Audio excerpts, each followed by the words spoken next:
Abra uma palavra de Deus, por gentileza, em primeiro livro de Samuel, capítulo 22, versículo 1. Primeiro livro de Samuel, capítulo 22, versículo 1. Nós vamos passear um pouco por esse texto, e antes de lermos a palavra, peço a você, por gentileza, você mesmo que está aqui no presencial, abra a transmissão no YouTube, mesmo no seu celular aí, e deixe um like no vídeo. O seu like é muito importante para que o YouTube recomende essa transmissão para outras pessoas que estão ali passando pelo YouTube, que vão acessar amanhã e vão receber a recomendação, porque tem o mesmo padrão de consumo que você tem. O seu like tem essa função no YouTube. Então, por gentileza, fazendo isso, você vai transformar o YouTube no missionário. Amém? Beto, meu irmão, tá excelente o som. Só bota um pouquinho mais de retorno aqui, só para não gritar. Mas está maravilha, viu?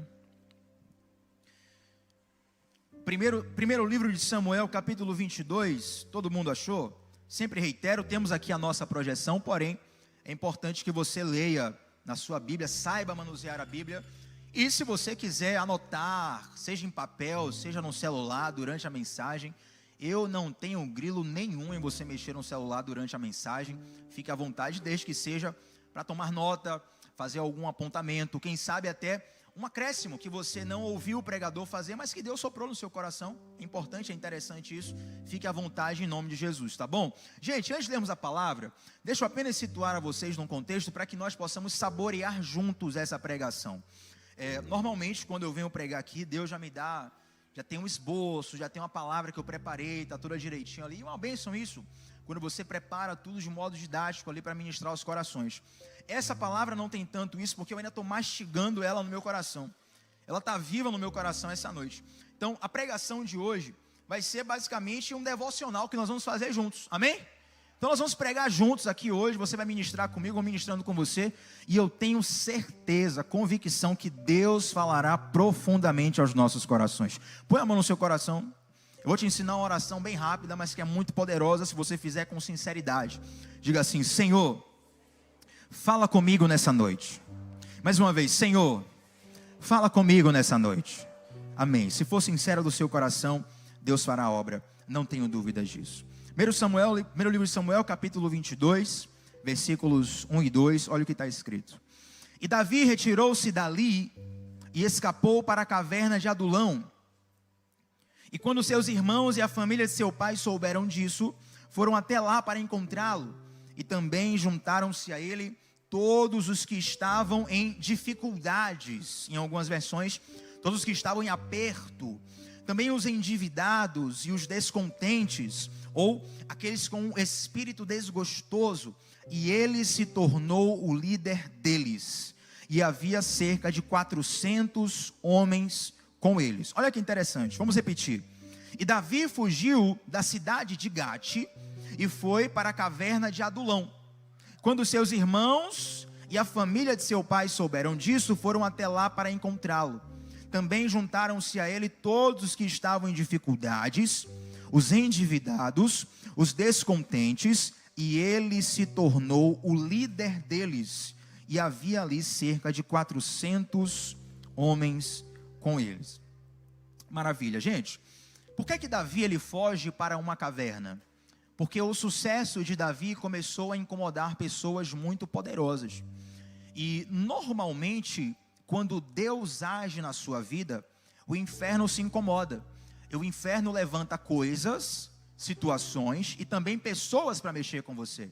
Eu nem preciso dar exemplos, você sabe que essa é uma realidade. Você já deve estar se lembrando aí de umas 5 situações na sua vida. Neste caso, o sucesso de Davi incomodou Saul a ponto de uma inveja tão forte tomar conta do coração de Saul, que ele queria matar Davi. Quando Davi mata Golias, criaram um corinho de fogo lá em Israel. Criaram um worship, criaram um funk lá em Israel com o nome de Davi. E eu não sei como é que cantavam, se era worship, se era funk, se era música clássica, o que era. Mas a letra dizia assim, ó: Saul matou 1000, Davi matou 10.000. Isso mostra um nível de sucesso que Davi trouxe para a nação, muito maior do que aquele que Saul conquistou.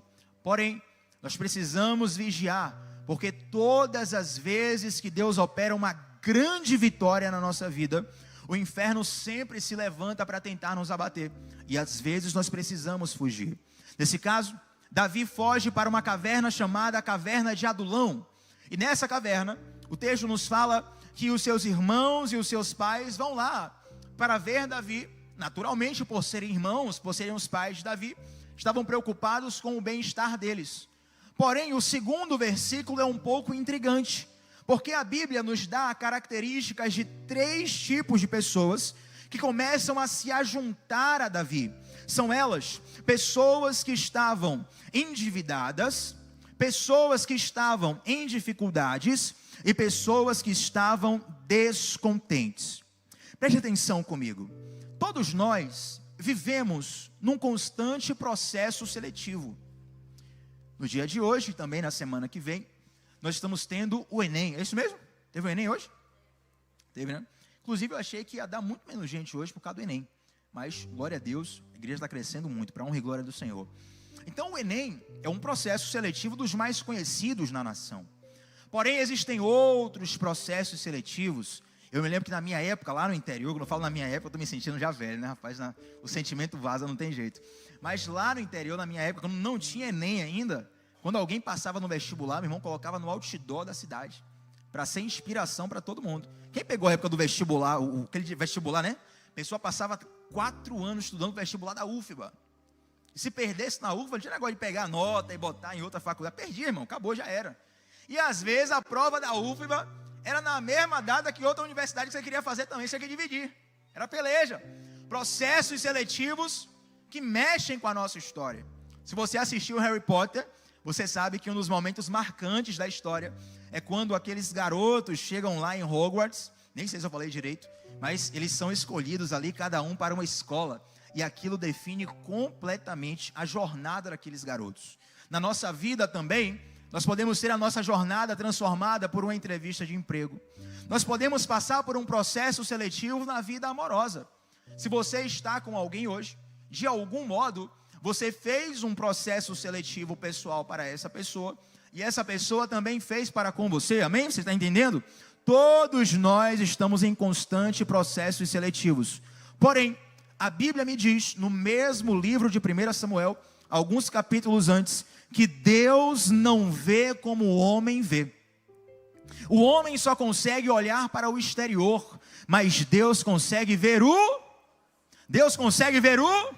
Não, devocional é junto hoje. Deus consegue ver o... Tem alguém aqui que trabalha em RH? RH? Alguém aqui trabalha em RH? Ninguém trabalha em RH aqui, pelo amor de Deus. Alguém aí? Ah, maravilha, glória a Deus. Gente, eu fiquei imaginando quando eu estava... Aqui é devocional, tá? Sei que a pregação também, devocional a gente aplica. Eu fiquei imaginando, rapaz, isso aqui seria um super poder para quem trabalha em RH. Porque quem trabalha em RH, só pela experiência, pelo estudo, pela técnica, já consegue meio que entender ali quem está mentindo, quem não está. Tem padrões de resposta, padrões corporais, padrões de diversos tipos, que quem já está acostumado ali já identifica. Porém, o mais experiente dos recrutadores de recursos humanos, ainda assim vai deixar passar uma pessoa ou outra, no qual depositava grande expectativa, mas virá uma grande frustração, porque o homem só consegue ver o exterior, mas Deus também faz um processo seletivo, e o processo seletivo de Deus, muitas vezes é completamente contrário ao nosso. Nós sempre queremos ao nosso lado a melhor das pessoas pelo nosso critério. Você sempre sonhou em estar namorando, noivando ou casado com uma pessoa com o melhor critério que surgiu na sua mente.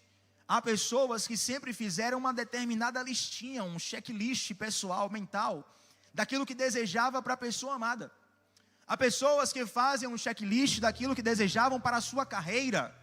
Há pessoas que fazem uma espécie de processo seletivo mental, sempre desejando que ao seu lado estejam as melhores pessoas e as melhores oportunidades.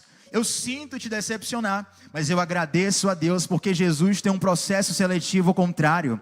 Quando os fariseus começam a questionar Jesus, ele está na terra discutindo com os fariseus há 2000 anos atrás. Os fariseus replicam de um lado, Jesus fala do outro. O clima começa a esquentar, os fariseus aumentam a voz, Jesus dá uma resposta que é sintomática. Jesus fala assim: os sãos, aqueles que já estão curados, eles não precisam de médicos. Eu vim para os doentes. O processo seletivo de Deus, ele tem o bom costume, vamos dizer, de escolher os piores. Agora olha que interessante, que quando Jesus fala essa frase, eu não vim para os sãos, vim para os enfermos, essa frase era o chamado tapa com luva de pelica. Porque na verdade, os fariseus também estavam enfermos na sua alma. Mas qual era a diferença? Eles não reconheciam a sua doença. Eu conheço algumas pessoas que fazem baterias de exame recorrentemente, mesmo sem terem nenhum sintoma. Porém, você vai concordar comigo que a maioria das pessoas só procuram médico quando sentem que estão enfermas. É verdade ou não é, gente? Então a primeira coisa é que muitas vezes uma má notícia pode ser a melhor notícia que você recebe. Dizem por aí que no tratamento do câncer, por exemplo, quanto mais cedo você descobre aquela condição, mais fácil é de você se livrar daquela condição. Quanto mais avançado o câncer, mais difíceis e mais raras são as chances da pessoa sobreviver. Então digamos que você vai num médico e numa bateria de exames, sem que você saiba, sem que você tenha nenhum sintoma, o médico te dê a má notícia que você está com câncer, por exemplo. Eu reconheço que essa é uma péssima notícia. Eu perdi um parente muito próximo, muito querido, que sempre foi inspiração para mim recentemente, que foi vítima do câncer, infelizmente. Eu não estou sendo insensível aqui. Porém, observe que aquela má notícia, ela vai ser o start de algo bom, de um tratamento que vai te levar à cura. Um tratamento que por vezes é doloroso, que por vezes é cansativo, que por vezes é desgastante para o corpo e para a alma e para a família que está ali no entorno, mas é Ele que vai te levar à cura. Muitas vezes nós não desfrutamos do melhor de Deus, porque nós chegamos diante dos médicos e perdemos a oportunidade de reconhecermos que estamos doentes. Aí a Bíblia fala que Davi, nessa caverna de Adulão, se juntam a eles pessoas que todo mundo queria distantes. É preciso que você entenda como Deus fala através da palavra. Deus fala através de símbolos, Deus fala através de tipos. Tipos e símbolos são representações. Muitas vezes você está ouvindo a história de Davi, mas não está percebendo que aqui está demonstrado o amor de Jesus. Por exemplo, Davi é uma das principais figuras de toda a Bíblia, da representação de Jesus Cristo. Um dos títulos de Jesus é que ele é o filho de Davi. Em Romanos capítulo 1, por exemplo, quando o apóstolo Paulo começa a escrever a mais importante e trabalhada das suas cartas, olha o que ele diz, gente, Romanos capítulo 1, versículo 1 ao 4. Paulo, servo de Cristo Jesus, chamado para ser apóstolo, separado para o evangelho de Deus, o qual foi prometido por ele de antemão, por meio dos seus profetas das escrituras sagradas, acerca de seu filho, que, como homem, era descendente de Davi. Quando Paulo vai atestar o messianismo de Jesus, a divindade de Jesus, ele apela para a descendência que Jesus fazia parte, a descendência de Davi. Quem aqui já começou a ler o Novo Testamento do início, Mateus capítulo 1? Quem aqui, gente? Mateus capítulo 1. Aí você vai todo empolgado, né? Você recebeu ali uma martelada na igreja, você tem que ler a Bíblia, miserável. Deus falou contigo, aí você vai todo empolgado. Não, agora eu vou ler a Bíblia, agora eu vou ser um maratonista da Bíblia. Mas vou começar do Novo Testamento para ficar mais fácil. Aí você abre lá Mateus, aí começa Mateus. E fulano é filho de ciclano, que é filho de Beltrano, que é filho de Beltrano, que é filho de Beltrano. Tudo isso tem um motivo. Deixa eu dar um parênteses para você, uma curiosidade bem interessante que vai edificar a sua vida. Mateus, ele escreveu inicialmente o seu evangelho voltado para os judeus. O objetivo de Mateus era alcançar os povos judeus. E para que Jesus fosse de fato reconhecido como Messias, a primeira pergunta seria sobre a descendência de Jesus. Espera aí, Se ele não for da descendência, já descarta. Independente do milagre, independente da história, independente do discurso, se não for da descendência, não é o Messias. Então Mateus começa o seu evangelho falando de duas coisas: que Jesus, ele é da descendência de Davi e da descendência de Abraão. E é interessante que Mateus traz 3 sequências de 14 gerações. 3 sequências de 14 gerações. Agora, se você tiver um pouco mais de curiosidade e mergulhar mais profundamente ainda na teologia, você vai perceber que não são todos os antecedentes de Jesus que estão ali. Mal comparando, só para título de entendimento aqui, mal comparando, é como se eu falasse assim, olha, o futebol brasileiro de Pelé, de Zico, de Romário, de Ronaldo, de Ronaldinho Gaúcho, eu estou citando grandes nomes, mas é óbvio que eu não preciso falar de todos os jogadores que já surgiram no Brasil. Quem está entendendo, gente? Só de falar desses nomes, você já identifica ali um estilo de jogo que é brasileiro. Então, Mateus, ele escolhe 3 categorias com 14 descendências cada. Agora, olha que detalhe. Por que Mateus escolheu esse número, Tiago? Havia uma técnica rabínica, e até hoje existe, chamada gematria. Vou até falar devagar para você entender isso. Uma técnica rabínica chamada gematria. Essa técnica atribui números a letras. O nome de Davi, no original, é DWD. A soma dessas letras dá 14. D é o número 4, W é o número 6. DWD. 4 mais 6 mais 4. 4 mais 6? 4 mais 6? Não, tipo, eu sei que quem fez o Enem mesmo está saindo da prova agora, mas não mata de vergonha o tio, não. 4 mais 6, gente? Com mais 4? Quando Mateus faz essas 3 sequências de 14, talvez você que é brasileiro, século 21, não está entendendo nada. Você quer passar aquela parte, Tiago, mostra logo a parte que Jesus faz milagre. Mas para um judeu que estava lendo aquele evangelho escrito por Mateus, mas Mateus está colocando tanto nas linhas quanto nas entrelinhas uma prova de que Jesus vem da descendência do Messias. E ele está colocando ali uma digital teológica e rabínica de que Jesus se identifica como filho de Davi.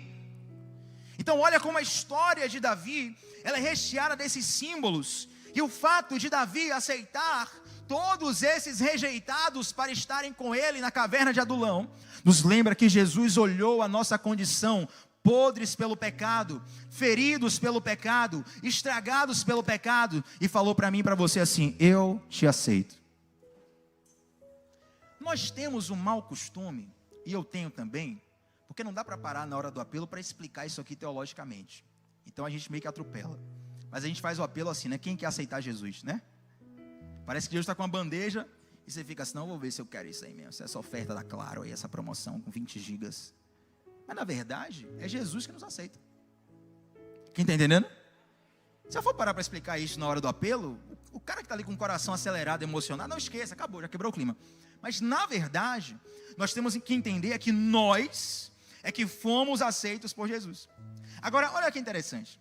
O escritor, ele coloca 3 categorias de pessoas que estiveram ali com Davi. Primeira categoria, pessoas em dificuldade. Segunda categoria, pessoas endividadas. Terceira categoria, pessoas descontentes. Eu fazendo meu devocional lá em casa, eu quero fazer o devocional com você também. É interessante que lá na carta aos Romanos, no capítulo 14, versículo 17, o apóstolo Paulo traz uma definição do que é o reino de Deus. Vamos projetar aqui, Romanos capítulo 14, versículo 17, por gentileza. Paulo traz uma definição do que é o reino de Deus. Pois o reino de Deus não é comida nem bebida, mas é justiça, é paz e é alegria no Espírito Santo. Interessante que cada uma dessas características se encaixam especificamente no tipo de pessoas que se juntaram a Davi ali. Pessoas que estavam descontentes, pessoas que estavam endividadas e pessoas que estavam em dificuldade. Na NVI está escrito assim, pessoas em dificuldade. Na Almeida Corrigida Fiel está escrito pessoas que estavam em aperto. Você já ficou com sua mente apertada em algum momento? Já estou com a mente apertada. Estou com o bolso apertado. Estou com o coração apertado. Várias vezes, cadê quem foi que falou aqui várias vezes? Rapaz, super me identifiquei. No final do culto ali, pode pedir oração na intercessão. Aí se apresenta meu nome também. Ore por mim, pelo irmão Tiago, viu? Vai dar certo demais, rapaz. Inclusive o Vitória, né? Vamos continuar pregando, né? É luta, viu? Então, essa vida em aperto, ela é uma realidade para todos nós. Ela é uma expressão, eu não sei onde surgiu essa expressão, mas eu vejo muitos baianos utilizando ela. Não vejo pessoas de outros estados falando tanto. Mas é uma expressão que traz uma clareza de significado. Sei que eu falei aqui, que já ficou com a mente apertada, a irmã ali, esse dia falou várias vezes. Quase que ela falou, Tiago, eu estou com a mente apertada aqui agora. Você apertou minha mente agora. E é interessante que o Senhor Jesus fala assim, ó: vinde a mim, os cansados e oprimidos, e eu vos aliviarei. Hoje em dia, o maior nível de aperto que nós temos, não é o aperto físico, não é o aperto financeiro muitas vezes, mas é o aperto mental e do coração. Nós nunca tivemos tantas pessoas padecendo de questões emocionais como nos dias de hoje. Pela manhã nós tivemos a pregação do pastor Davi Lago e ele lançou um livro que fala sobre a ansiedade. E é interessante uma frase dele que ficou no meu coração, até postei no Instagram, que ele falou que ansiedade é como tentar viver 1000 dias em apenas um. Dizem por aí que ansiedade é tentar antecipar o futuro. Tem várias definições de ansiedade, mas a grande verdade é que hoje está sendo cada vez mais raro você encontrar uma pessoa que não esteja passando por algum nível de ansiedade. Isso quando não é você a pessoa que está em ansiedade crônica. O irmão Tiago já estava até pensando em pedir oração pessoal da intercessão ali no final, que eu estou ansioso. Aí o apóstolo Pedro fala assim, em 1 Pedro 5,7: lancem sobre ele todas as nossas ansiedades, porque ele tem cuidado de vocês. Eu não quero ser repetitivo, mas pela manhã o pastor Davi Lago falou uma ilustração tão interessante, e ele conta aqui uma determinada, é uma história, uma anedota, mas que ajuda muito a gente a entender esse texto de 1 Pedro 5,7. Ele diz que um homem estava com uma carga bem pesada nas costas, andando sozinho, né? O homem está com uma carga pesada nas costas, andando sozinho. Aí vem um outro homem na carroceria, passa e pergunta a ele: você quer uma carona? Sobe aí na carroceria com seu peso, eu vou te carregar. O cara estava lá com o cavalo, o burro, o jumento, sei lá, e colocou o cara na carroceria. Olha que interessante, o cara estava com peso no chão, ele agora subiu na carroceria do cara que ajudou ele. Está todo mundo aqui comigo? Eu sou péssimo contando a história, mas vocês estão entendendo, né? Glória a Deus. Vamos lá, aí o cara subiu na carroceria. O cara subiu na carroceria e continuou com um saco pesado nas costas. Aí o amigo olhou assim e falou: olha, você pode botar a sua carga na carroceria, para não ficar segurando aí. Aí o amigo falou assim, ó: não, eu não quero incomodar, porque eu não gosto de incomodar muito. Sabe aquela pessoa que tem dificuldade de pedir ajuda, gente? Não quero incomodar muito, não quero ser, sabe, inconveniente. Aí o cara da carroceria falou assim, ó: querido, eu já estou carregando o seu peso e o peso da sua sacola. Isso é muito forte. Porque no momento em que você subiu na carroceria de Jesus com suas cargas, Jesus já está carregando você e as suas cargas. Só que não dá para você ficar ainda em cima da carroceria segurando as cargas nas costas. Lance sobre ele todas as vossas ansiedades, porque ele tem cuidado de vós. Muitas vezes nós queremos fé para avançar, porém muitas vezes é preciso ter fé para descansar. Olha para a pessoa que está do seu lado. Eu sei que isso é irritante, mas ajuda a gravar, Isso é irritante. Bagunça, sacode a pessoa que está do seu lado. Sacode mesmo. Fala assim, ó: você precisa... Não, calma, segura. Meu Deus, tomei um susto. Rapaz, a irmã ali. Fala assim: você precisa de fé para descansar. Gente, é muito mais difícil ter fé para descansar do que fé para avançar. Fé para avançar, faz um louvor aqui, ministério de louvor, Messinha cantando aqui, Jeová Jireh, já o que houve, meu irmão ficou louco, ele não vontade de voar, uma coisa muito, não, vamos para cima, vamos guerrear, eu vou vencer e tal. Só que às vezes Deus quer pegar todo esse ímpeto que é verdadeiro, que é do céu, que é bênção, para dizer assim, ó: agora que você está com ímpeto de me obedecer, a minha ordem para você é: descanse. Sabe por que descansar é difícil? Porque descansar é um ato onde você está depositando a tua confiança no que o outro vai fazer. Gente, pior coisa para o juízo de alguém é você ficar na dependência dos outros. Porém, o nosso Deus nos ensina que nós precisamos descansar. Posso falar uma coisa para vocês? Devocional aqui? Olha só. Jesus trabalhou, Deus, Jesus, Espírito Santo, todo mundo lá. Todo mundo trabalhou. Primeiro dia da criação, segundo dia da criação, terceiro dia, quarto, quinto, sexto. No sétimo dia ele... Pergunto para vocês, Deus estava cansado? Deus se cansa, gente? Sim ou não? Deus estava cansado então? E por que ele descansou antes de estar cansado? Porque ele era preguiçoso? Não. Porque ele queria ensinar que o descanso é uma disciplina. Você não precisa esperar ficar estafado para descansar. Descansar faz parte da rotina daqueles que confiam no Senhor. Quando você descansa, você entrega. Quando você entrega, você confia. Quando você confia, você recebe o melhor dele. É interessante que, quando o apóstolo Paulo falou que o reino de Deus é justiça, paz e alegria, eu penso que para as pessoas em dificuldade que se juntaram a Davi, fala sobre um reino de paz. Muitas vezes, como costume cristão, a gente não costuma valorizar isso. Assim, por repetir tanto, a gente não leva a sério. Mas olha que interessante a saudação que o crente dá, né? Graça e paz. Não, tem aqueles irmãos que, assim, vamos lá, né? Quando eu era da igreja lá no interior e tal, mais novo, o pessoal mais tradicional e tal. Não, Tiago, uma oportunidade aqui de fazer uma saudação na igreja. Quem é do tempo da saudação aí, gente? Da saudação. Saudação, para quem não pegou a referência, é o seguinte: você pega assim, uma oportunidade de abrir um versículo e falar 2, 3 minutos. É uma forma até de ir exercitando dos irmãos. E aí você chegava ali para poder tirar a onda de pregador. Você falava: saúdo, amada igreja, com a doce e gloriosa graça e paz do Senhor Jesus. Não quero ser irreverente com quem faz isso de todo o coração. Eu quero, na verdade, chamar a sua atenção para o fato de que às vezes nós embelezamos as palavras e não entendemos o significado delas. Quando você vai lá para o livro de Apocalipse, o último livro da Bíblia, o livro que muitas vezes desperta mais medo das pessoas, Jesus começa o livro saudando a igreja com graça e paz. O livro mais tenebroso, o que desperta mais medo, o cenário de maior angústia. Mas antes de você entrar no cenário, Jesus já liberou a paz que você precisa para tudo que você vai passar. Paz não é euforia. Euforia você tem quando come um alimento que você desejou muito. Euforia você tem quando recebe a notícia do aumento de salário. Euforia você tem quando o seu time de futebol ganha.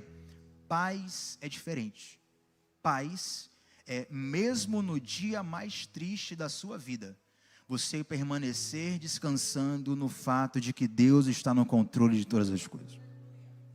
Lembra do parente que eu citei, meu tio, que infelizmente faleceu de câncer algumas semanas atrás? Era pastor, inclusive. E foi um dia muito triste para toda a nossa família. Eu fui no enterro dele lá em Sergipe. Gente, a cidade parou. Foi um negócio assim, ele era uma referência para toda a cidade, para diversas cidades. Muitas pessoas muito, muito, muito tristes, e eu no meio delas. Mas diante daquela tristeza profunda, em nenhum momento eu perdi a paz. Eu não estava ali dando risadinha, olha, estou feliz. Não. O momento é de chorar.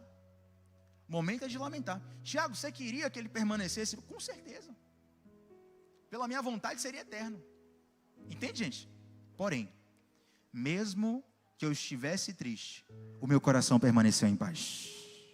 Eu sei que ele está num bom lugar. Eu sei que Deus tem uma vontade que é melhor do que a minha. Eu sei, eu confio e eu prego para o meu coração, e quero te ensinar isso hoje. Você precisa pregar para o seu coração de que Deus sabe cuidar das coisas melhor do que você. Amém? Vamos avançar, que o horário está avançando. Nosso devocional aqui. Interessante que o segundo tipo de pessoas eram pessoas endividadas. E a Bíblia fala que o Espírito Santo fará um pix na sua vida. Não, brincadeira, calma. Mas é interessante que o pecado, gente, ele é uma dívida. E é uma dívida impagável. Existem dívidas que são impagáveis. Mas como é que você faz para pagar uma dívida que é impagável? Pensa aí. Como é que você faz para pagar uma dívida que é impagável. Só colocando algo de valor inestimável. Interessante que quando Adão e Eva eles pecam no Éden, a Bíblia fala que eles ficam envergonhados de si, eles se veem nus, têm vergonha, eles pegam uma folha de figueira para poder cobrir a nudez. Olha que loucura. Eles acharam que com uma folha de figueira ia resolver. Aí, não suficiente a isso, eles acharam de se esconder num arbusto. Deus vinha toda tarde conversar com eles, tete a tete, tomar o cafezinho da tarde com Adão e Eva. Aí eles se esconderam no arbusto. A Bíblia fala que Deus ele entra no jardim do Éden falando assim, ó, Adão, onde estás? Ô, gente, você acha que Jesus sabia onde Adão estava, sim ou não? É claro que Jesus sabia, só um momentinho, a garganta aqui está uma luta. É que nem uma criança que está mentindo para você, você já sabe, e você dá a oportunidade da criança de confessar. Minha mãe tinha muito isso, né? Depois que foi crescendo um pouquinho, eu percebi, mas antes eu não sabia. Minha mãe falava, ó, se confessar, se não mentir, a surra é menor. E na verdade eu percebi com o passar do tempo que ela estava ali me ensinando, que muito melhor do que alguém descobrir os seus erros, é você confessar e reconhecer os seus erros. Entende, gente? E Deus vai ali, interessante, eu fico pensando, Deus, observando Adão e Eva, tentando cobrir a sua nudez com a folha de figueira. A Bíblia fala que Deus fez vestimentas de pele para Adão e Eva. Sabe por quê? A folha de figueira era uma tentativa humana de cobrir a vergonha pelo pecado. E todas as tentativas humanas de cobrir a vergonha pelo pecado são falhas. É insuficiente, não tem como você pagar pelo seu pecado. Mas Jesus, ele faz um sacrifício no Éden. Ele mata um animal. Um animal inocente morre no Éden, para que pelas vestes desse animal inocente morto no Éden, a vergonha de Adão e Eva fossem cobertos. Isso te parece com alguma coisa na Bíblia? Muitos e muitos anos depois, o Cordeiro de Deus imolado morreu para pagar o preço pelos nossos pecados. E só Jesus consegue pagar o débito dos pecados da nossa vida. Se pecados são dívidas e débitos no mundo espiritual, você precisa entender que sangue é uma moeda de muito valor no mundo espiritual. Não à toa é por conta disso que diversas religiões ainda hoje utilizam derramamento de sangue de animal. Faz um sacrifício de um animal para agradar uma determinada entidade e quer daquela entidade uma resposta. Deixa eu ensinar uma coisa para vocês aqui, o conceito de propiciação. Só precisa levantar a mão, não vou fazer você vir aqui, eu não vou fazer você vir aqui explicar não, tá? Pode confiar. Quem aqui sabe o que é propiciação? Você sabe mesmo? Quer vir aqui? Não, brincadeira, calma, segura. Quem aqui do lado de cá? Lá de cá. Poucas pessoas. Propiciação, gente, é um sacrifício feito para aplacar a ira de uma divindade. Propiciação, rapaz, lírio armação é cultura, né? É um sacrifício feito para aplacar a ira de uma divindade. Por exemplo, lá em Cesareia de Filipe havia um templo consagrado ao deus Pan. Pan, de onde vem a palavra pânico. E eu nunca tinha entendido, rapaz, como é que alguém vai adorar o Deus do pânico? Aí depois eu vim entender o conceito de propiciação. Você ia lá oferecer um sacrifício ao Deus do pânico para que ele não colocasse pânico em você. Quem está entendendo? Jesus, ele é a propiciação pelos nossos pecados. Ou seja, nós falhamos. Nós estamos diante da mira de Deus, merecendo a ira de Deus. Mas alguém se coloca na nossa frente, aleluia, para aplacar a ira que deveria cair sobre nós. Porém, sangue de animal tem um preço. Sangue de seres humanos tem outro preço. É como se fosse comparar o real e o dólar como moeda. 10 reais é uma coisa, 10 dólares é outra coisa. Moedas possuem valores, quem está entendendo? Porém, sejam homens, sejam animais, assim como toda moeda um dia tem fim, o sangue ele acaba o seu valor. Para que o sangue seja infinito tem que ser alguém sem pecado.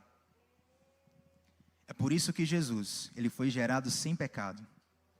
Não poderia ser um super-homem a morrer. Não poderia ser um super-ícone a morrer.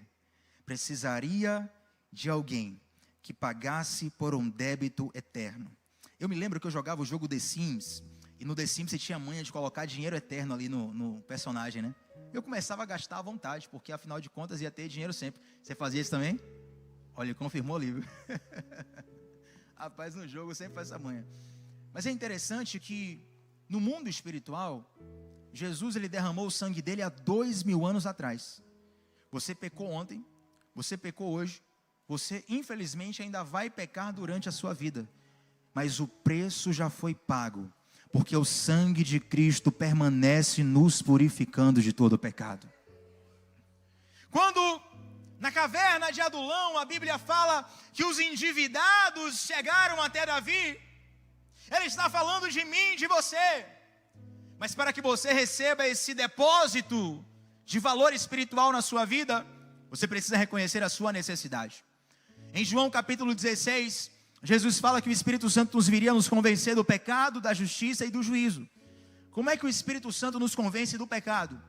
Eu estou pregando e de algum modo você está sendo convencido no seu coração de que precisa mudar de vida. Isso não sou eu, é o Espírito Santo. Eu sou no máximo o meio pelo qual Deus faz isso. Mas existem outros meios em que Deus pode agir, amém? Porém, quando o Espírito Santo fala de fato ao seu coração, todo o seu orgulho começa a cair por terra. Em Mateus capítulo 5, gente, tem um dos versos mais mal compreendidos da Bíblia, quando está escrito assim: bem-aventurados os pobres de espírito. Aí dá uma polêmica, o que é pobre de espírito, o que é pobre de espírito? É muito simples ali, fique tranquilo. A palavra pobre no grego, nós temos duas opções para traduzir pobre para português. A primeira é penês, fala comigo, penês. P-E-N-E-S, penês. Essa é uma palavra grega, você pode traduzir como pobre. A segunda palavra é pitocos ou pitocós. Não me peça para soletrar. Então, você tem uma dúvida. Quando a Bíblia fala assim, bem-aventurados os pobres de espírito, é penês ou pitocos? Vamos lá. O penês é o cara que está apertado, mas ele consegue pagar as contas. Ele está com o boleto vencendo, a luz pode estar até em atraso na casa dele. O aluguel ele já não sabe mais dar desculpa para a pessoa que alugou para ele. Mas ele vai ter o comer amanhã.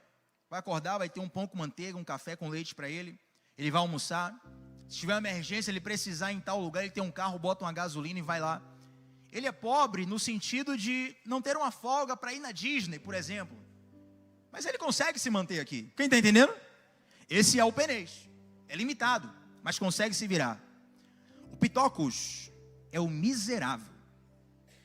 É o cara que sozinho ele não consegue se manter. Por exemplo, na parábola do rico e de Lázaro, o mendigo ali é um pitocos, é um miserável.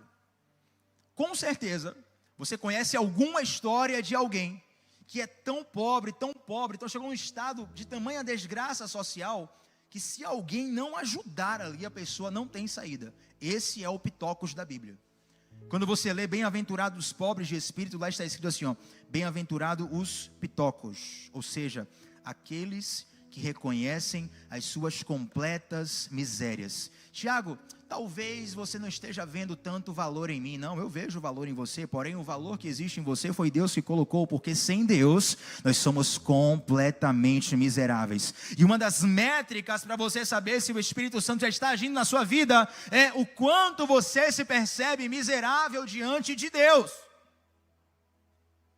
Se há ainda um orgulho interno, ainda existem fortalezas a cair, mas o mesmo Espírito que convence do pecado, ele também convence da justiça. Ele mesmo te diz que você precisa mudar de vida. Ele não toca o terror em você não, ele fala assim, ó, você precisa mudar de vida e tem uma saída para você.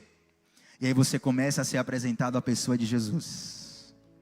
Os endividados que estão em Jesus receberam um pagamento, porque o sangue foi derramado na cruz do Calvário, amém? E para nós encerrarmos aqui, o terceiro tipo de pessoa eram pessoas que estavam descontentes. E eu gosto de um versículo lá em Neemias capítulo 8, versículo 10, que fala que a alegria do Senhor é a nossa força. Para nós encerrarmos aqui, eu penso que nós, como sociedade ocidental, temos uma profunda dificuldade de lidar com o sofrimento. Nós entendemos o sofrimento como algo que não deve fazer parte da nossa vida. Gente, Jesus foi o cara certo, no lugar certo, na hora certa, fazendo a coisa certa, do jeito certo. Ninguém sofreu mais do que Jesus. Isso significa que o sofrimento não é uma punição por você estar fazendo algo errado. O sofrimento muitas vezes é uma escola de Deus. Tiago, me mostra na Bíblia que essa não é uma frase de Instagram que gera compartilhamento. Hebreus capítulo 5, versículo 8. Aprove ao Pai aperfeiçoar o Filho através do sofrimento. O sofrimento que muitas vezes nós tentamos evitar pode ser a escola que vai nos ensinar a viver aquilo que nós tanto queremos viver. E quando a Bíblia fala desses descontentes que vieram na caverna de Davi, que vieram na caverna de Adulão, nós precisamos entender que existem sofrimentos que são sem sentido. E na verdade você vai concordar comigo aqui, nós já estamos encerrando. Parafraseando o pastor Diogo, né? Já estamos encerrando. Mas quem está gostando, diga amém. Glória a Deus. Tem sofrimentos que são leves, outros médios, outros graves. Está todo mundo aqui comigo? Ok? Só que pare para refletir comigo um pouco. O problema em si não é o sofrimento, é a ausência de sentido. É a ausência de propósito. Quando você adiciona um propósito relevante ao sofrimento, ele passa a valer a pena. Se eu mandar você ficar aqui de pé com os braços estendidos, com 5 quilos de cada lado, para não ganhar nada, você vai pensar, Tiago, você está me tirando como otário. Eu nunca vou fazer isso aí. Mas se eu falar a mesma coisa e disser assim, ó, se você ficar 10 minutos com 5 quilos de cada lado aqui, sem deixar o braço cair, eu vou te dar R$1 milhão. Olha, teve gente que deu glória a Deus aí, ó. Rapaz, o negócio... Por quê? Eu adicionei um propósito. Quem está entendendo? Dizem por aí que um parto natural de uma mulher, quando o bebê está saindo ali, normalmente a mulher sente uma dor semelhante a um homem quebrando 20 ossos do corpo ao mesmo tempo. As irmãs que são casadas aí, que o esposo já ficou com febre, né? Homem com febre, você já viu, né? É a 7ª praga do Apocalipse. Vai acabar o mundo e não sei o que e tal. Me salva, eu vou morrer. Rapaz, eu passei por uma infecção alimentar recentemente. As mulheres não entendem isso, mas eu realmente achei que eu ia morrer. Agora você imagine, você é homem, ter 20 ossos do corpo quebrado ao mesmo tempo. Tamanha dor. E as mulheres passam por isso. Aquelas que querem ter filhos naturais, enfim. Tem outros métodos hoje. Mas olha que dor profunda. Aí a mulher passa aquele sofrimento todo. Algumas, o trabalho de parto dura 1 hora, 2 horas, 3 horas. Outras, chegam a 48 horas de trabalho de parto. Você não sabe quando começa, quando vai terminar. E aí depois de passar todo aquele sofrimento, toda aquela dor, inclusive a dor é tamanha que algumas mulheres não resistem e perdem a vida. O que é de se lamentar. Porém aquelas que sobrevivem, depois de toda aquela dor, quando elas pegam o bebê no colo, a sensação que elas relatam é: se precisasse eu passaria por tudo isso de novo, porque o prêmio vale a pena. O que danifica a nossa expressão de sofrimento aqui na terra é que nós não entendemos o propósito pelo qual sofremos. Muitas vezes Deus permitirá que você passe por propósitos, não para te matar, mas para gerar frutos na sua vida. Assim como uma mulher, ela está gestando e ela tem todo esse processo que eu acabei de explicar, e ao final ela tem um prêmio que ela diz assim: eu passaria por isso tudo de novo, por amor a este bebê. Dessa mesma forma, quando você entende o propósito de Deus na sua vida, quando você entende os planos de Deus na sua vida, quando você conhece o Deus que você serve, quando você conhece o coração do Senhor que prometeu coisas sobre você, você pode olhar para toda a jornada de sofrimento da sua vida e dizer: vai valer a pena, porque eu sei em quem tenho crido, e também sei que é poderoso para guardar o meu tesouro até o grande dia. Aí Marcos Almeida diz uma frase que é muito linda, e ele fala assim: toda dor é por enquanto. As dores sem Jesus, elas são insuportáveis, mesmo que por poucos minutos. Porém, quando Jesus é o capitão do nosso coração, toda dor é por enquanto. Há milênios atrás, quando essa cena aconteceu e aqueles homens bateram na caverna de Adulão, foram 400 homens que provavelmente as suas famílias, os seus amigos estavam dizendo: graças a Deus que esse cara foi embora daqui. Graças a Deus que é menos um enchendo o saco. Toda sorte de gente desprezível. Deixa eu resumir a história.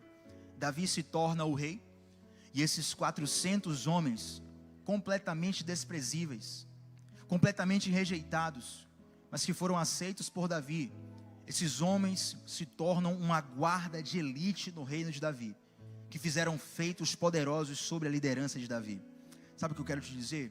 É que talvez você seja um rejeitado na sua família, talvez você seja um rejeitado no seu seio social, pior, talvez você seja um rejeitado para si mesmo, talvez você mesmo se machuque se rejeitando, mas existe um Deus, aleluia, sob o qual, se você colocar a sua vida debaixo da liderança dele, se você colocar o seu coração debaixo do comando dele, se você entrar na caverna de Adulão com ele, ele vai mudar a tua história, ele vai te fazer um poderoso guerreiro, uma poderosa guerreira, ele vai te fazer alguém que vai ter uma história brilhante aqui nessa terra.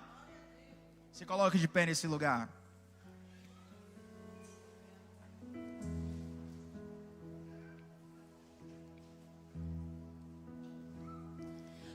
Lá na semana da crucificação, eu começo a pensar ali no sofrimento que os discípulos tiveram.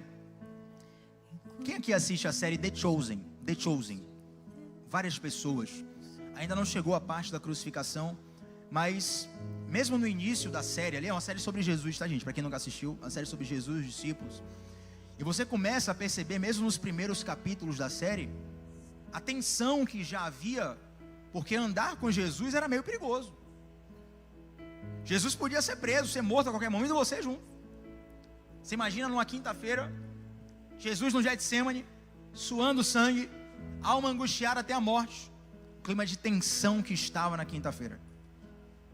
Jesus é preso numa sexta-feira, o clima de tristeza que estava na sexta-feira. No sábado, Jesus está morto, e a expressão bíblica nos dá a entender que muitos dos discípulos desanimaram real. Alguns que eram pescadores voltaram a pescar, com um sinal de que, olha, a revolução deu errado, vamos voltar para a vida antiga. Alguns, por causa da morte de Jesus, pensaram: não, ele não é o Messias, porque se ele fosse de fato o Messias, ele não morreria, ele iria derrotar o Império Romano. O clima na quinta-feira era de tensão, o clima na sexta-feira era de tristeza, o clima no sábado era de luto, mas no domingo pela manhã, aleluia, no domingo pela manhã, aleluia, no domingo pela manhã, o túmulo de Hitler está cheio, mas os seus seguidores estão vazios. O túmulo de todos os faraós estão cheios, mas os seus seguidores estão vazios. O túmulo dos imperadores romanos estão cheios, mas os seus seguidores estão vazios. O túmulo de muitos ícones da história estão cheios, mas os seus seguidores infelizmente permanecem vazios. O túmulo de Jesus está vazio, mas o coração dos seus seguidores está cheio, porque Ele venceu, porque Ele venceu, porque Ele venceu, e porque Ele venceu, então nós somos aceitos, nós temos nova vida, nós podemos caminhar em paz com Deus. E nós podemos adentrar esse reino de Deus, que é justiça, que é paz e que é alegria no Espírito Santo. Feche os seus olhos, faça uma oração nesse momento, enquanto o louvor vai cantar uma canção. Esse é o seu momento com Deus, eu não vou interferir.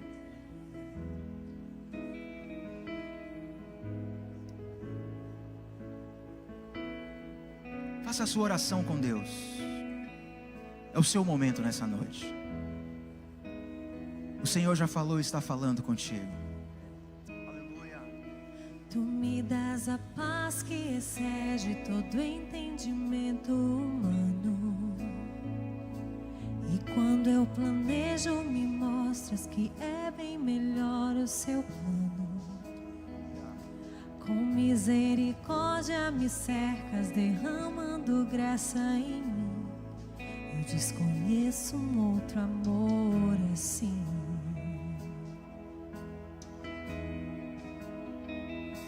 E ao meu respeito eu sei que só tens pensamentos de paz. Por teu sacrifício hoje eu posso andar sem olhar para trás. Eu não compreendo tamanha bondade que está sobre mim. Eu desconheço um outro amor assim.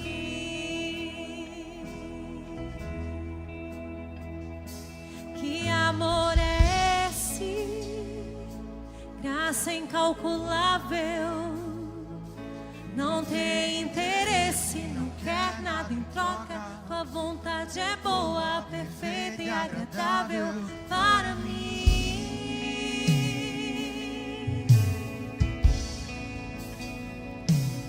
Para mim.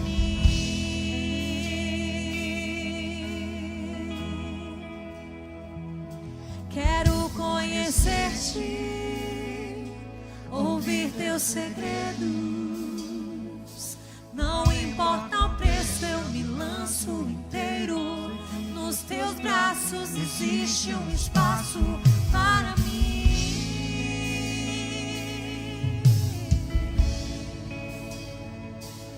Para mim.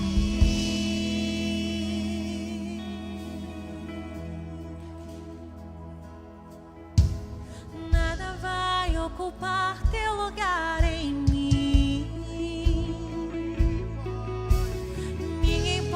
Ocupar meu lugar em ti.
pergunta especial aqui.